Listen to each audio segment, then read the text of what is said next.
Muito bem, estamos de volta para falar sobre política aqui no Em Dia. Paulo Roberto está conosco aqui, né? Ele que traz os bastidores da política que fervem a cada dia e ele traz as novidades para cá ao vivo. Paulo, bom dia. Bom dia, saudações cordiais. Saudações, amigo. Tudo em paz? Tá, tudo sob controle. Lula resolveu retornar ontem ao Brasil. Sim. Alguém tinha divulgado que ele talvez ficasse uns 2 ou 3 dias lá na chácara de José Mujica e ele resolveu voltar. Andou no fusquinha do homem lá, Andou, né? deu uma volta ainda. É uma figura, né? Fusquinha azul do homem lá. O presidente da República, Lula da Silva, retornou ontem à noite ao Brasil depois de passar aqueles dias na Argentina e uma rápida visita ontem ao Uruguai, onde tentou demover o presidente Lacalle Pou de fazer aquele acordo comercial com a China. Não sei se ele convenceu ou não. Pelo semblante não, do né? homem, não convenceu não. Porque a história é a seguinte, o Uruguai foi escanteado o tempo todo. Criaram o Mercosul com o Brasil, Paraguai e Argentina, depois botaram Venezuela, Colômbia, mas o Uruguai sempre esquecido. Aí o Uruguai disse, sabe de uma coisa, eu vou me associar a um grande lá fora, para ver se o pessoal lembra de mim. Então tá essa coisa aí para ser resolvida. Mas uma declaração de Lula ao lado do presidente uruguaio repercutiu no Brasil inteiro, houve reações, nós temos um trechozinho, um vídeo que vamos jogar agora para você no telão e eu vou acompanhar aqui com a Anchieta Araújo. O que disse Lula? Vamos ouvir. A estabelecer metas.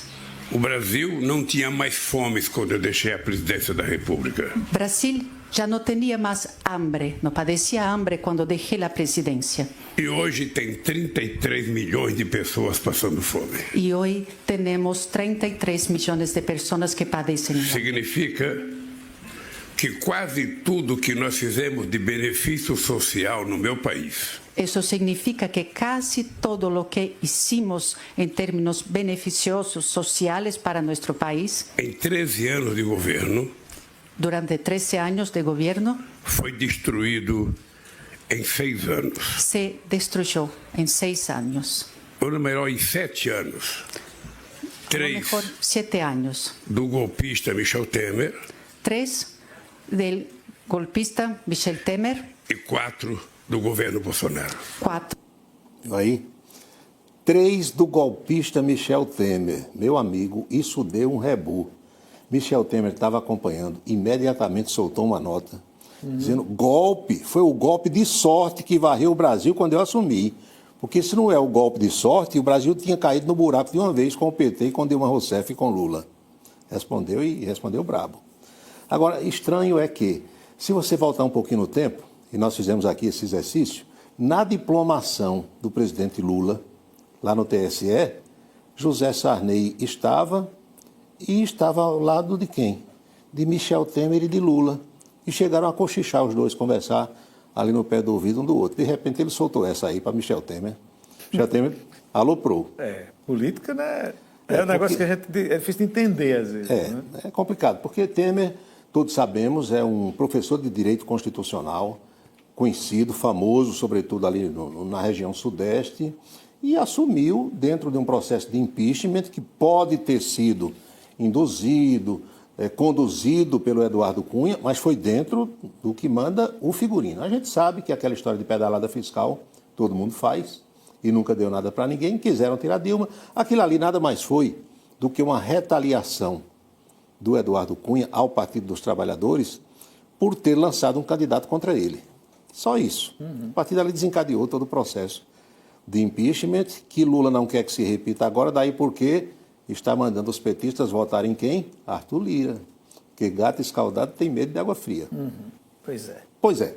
Nesse instante está acontecendo uma reunião do Conselho da Petrobras para, naturalmente, endossar o nome indicado pelo presidente Lula, que é o nome do senador que já renunciou ao Senado, Jean Paul Prats. Ele teria mais o que aí?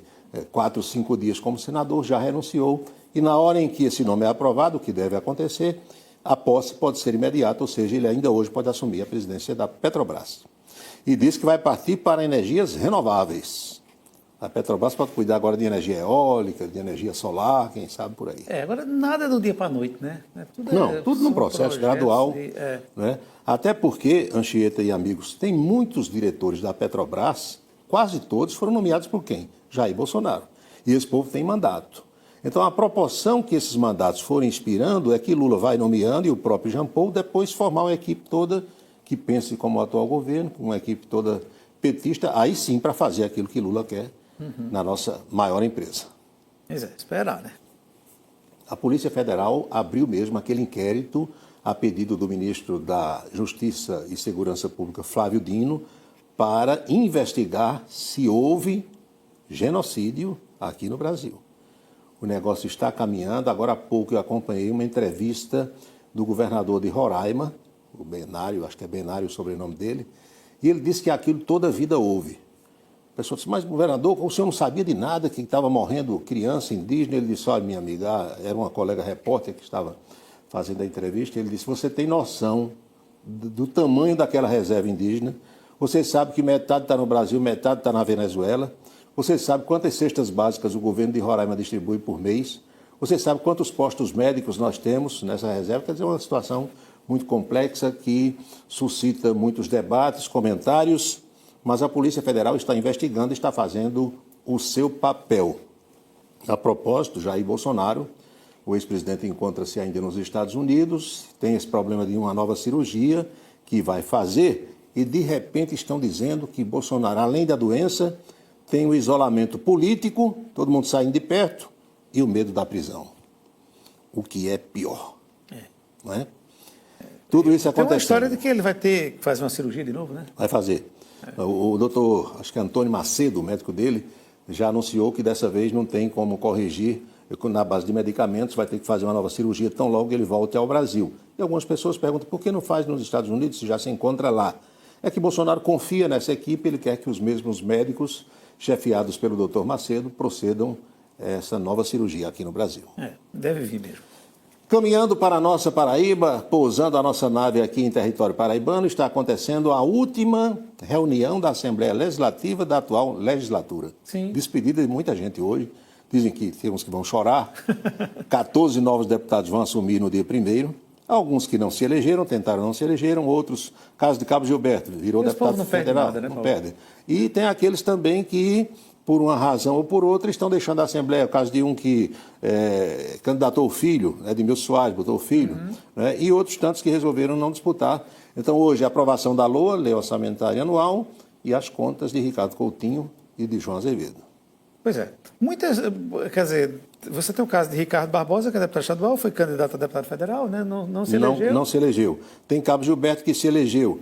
Tem, por exemplo, Poliana Dutra. Poliana, que tentou a senatória. Aí você tem, quem mais? Vamos Dona pensando. de Tião, que não quis... Não, colocou João Paulo, que é lá de Boqueirão, né? João Paulo, o chamado Papinha. São 14 novos nomes na Assembleia. E isso tudo foi pautado agora porque... esse pessoal é que tem que aprovar a LOA para o ano que vem e tem que acontecer na legislatura atual. Uma coisa que me chama a atenção é que você falou, Ricardo Barbosa ainda não saiu nessa equipe, né? Ainda não. Por quê? Não, tem uma perspectiva dele, talvez dele próprio, o governador João Azevedo nunca falou sobre isso, de assumir um cargo, ou de alguém assumir um cargo para que ele virasse deputado. Não sabemos até que ponto isso vai acontecer. Tem a história de muitos paraibanos na expectativa para cargos aqui da região sudene, hein? Outros órgãos federais que existem no estado da Paraíba, até agora, o 2º e o 3º escalões do governo federal ainda não saíram. Agora, quem já está com a situação resolvida é a doutora Lígia Feliciano, esposa de Damião Feliciano, vai assumir uma secretaria executiva no Ministério do Desenvolvimento Social. Aí está a doutora Lígia. Sim. O titular é o Wellington Dias, que foi governador do Piauí. Damião, vamos ver Damião aí na tela. Damião é o coordenador da bancada federal, está vendo aí? Acho que uma homenagem, né, a Damião, que depois de Luiz Couto, eu acho que é o mais antigo hoje, é o que tem mais idade. E muitos mandatos também. Muitos mandatos. O Damião vai ser o coordenador. E doutora Lígia assume esse cargo no governo federal, no Ministério do Desenvolvimento Social. Muito bem. Todo mundo se organizando, né? Tem mais cargos aqui na Paraíba, viu? Tem gente até que está... Tem, né? Estão pedindo até para que Lula desista da ideia de extinguir a SUDEMA, a FUNASA, né? Esses órgãos aí que tem SUDEM, tem Banco do Nordeste ainda, tem muita coisa. Tem. E muita gente aqui na boca de espera. É emprego demais. Amigo. Aguardando os acontecimentos. Vamos para a boca maldita de hoje? Vamos. Calçadão da Cardoso Vieira. As apostas hoje, nesse dia 26, giravam em torno de saber sua resposta aqui, o seu palpite para o pessoal lá apostar. O que será? Quem adere primeiro ao governo Bolsonaro? Efraim Filho, que vira senador... Ao governo Lula, perdão. Sim. Efraim Filho, que é senador a partir do dia 1º agora, ou Wellington Roberto, que era o mais ferrenho defensor de Bolsonaro. Eu não aposto, não. Agora, eu acho que depende de quem chegar, de onde a proposta chegar primeiro. Depende da conversa, né? E de quem é interlocutor, da proposta, do tipo, enfim. É muito difícil, gente, no Brasil, você achar que, apostar que alguém... Não, esse aqui não vai ser governo. Olha, eu não duvido nem que um dia nós vejamos, eu, Anchieta, vocês todos aí, que nós vejamos um dia Bolsonaro de braço dado com Lula. Não duvido nada. Não duvido nada, não. Não duvido de nada. Porque, sinceramente... É a política brasileira. Eu acho assim, nesses dois casos aí, Efraim, ele tem tido uma posição mais... Moderada, né? Assim, agora, o Wellington, se chegar... O Wellington, meu amigo, é governo desde pequenininho. Rápido, sempre foi governo. Sempre foi governo. A gente tem que acabar com essa história para a gente concluir, por exemplo, nós temos 5 ex-governadores do Rio de Janeiro que foram presos. Vamos lá? Vamos. Pezão. Sim. Moreira Franco, 2. Garotinho Homem, 3. Garotinha Mulher, 4. E Sérgio Cabral, 5. Sim. Presidentes da República. Prenderam Lula, prenderam Temer, lembra? Poucos dias, mas prenderam. E agora querem prender Bolsonaro. E pelo jeito vai assim. Aí depois entra um, prende Lula de novo. E o que vier depois prende o que suceder Lula. Espero que... É assim, como se tivesse virado moda, né? Infelizmente. É isso, Anchieta. Então tá bom, Paulo. Até amanhã, né? Até amanhã. Amanhã a gente tem mais moído aqui nos bastidores. Isso. Falta não. Valeu, Paulo. Até amanhã. Olha, estão abertas até o dia 31 de janeiro as inscrições para 50 vagas para atividades na Brinquedoteca.